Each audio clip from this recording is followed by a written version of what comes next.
Herkese salam, kanalıma xoş gəlmisiniz. Müğənni Rəqsanə İsmailova anasından doğum günü təşkil edib, doğum günündə bir çox sənət nümayəndələrindən də iştirak ediblər. Doğum günündən yepyeni görüntüləri sizlərə təqdim edirəm. Rəqsanə İsmailova anası üçün canlı ifadə edib.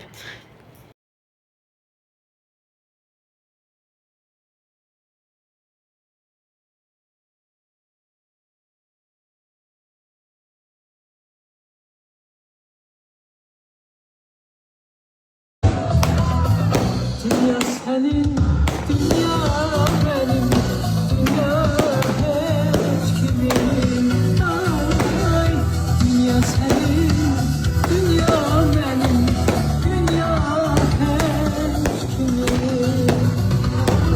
Bu geceler pazarına kadar dünya.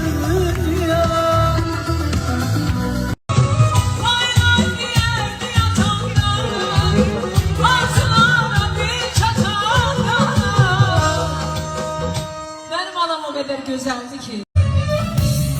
Şirin günler, şirin çağlar, bir bir gelip düşer yana. Yüreği değer ayrılığın, özü dönsün bu dünyada.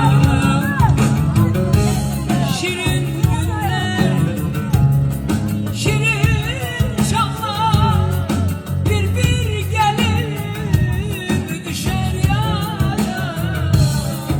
Yüreği değer ayrılığın, özü dönsün bu dünyada.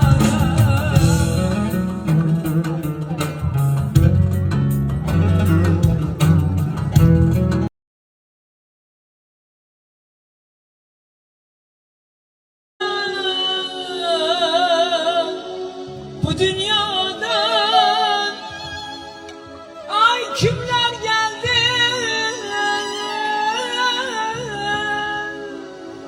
kimler gitti. Bu dünyadan,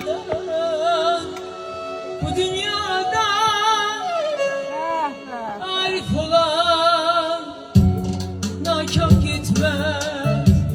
Bu dünyadan, bu dünyadan arif olan nakam gitmez. Bu dünyadan, bu dünyadan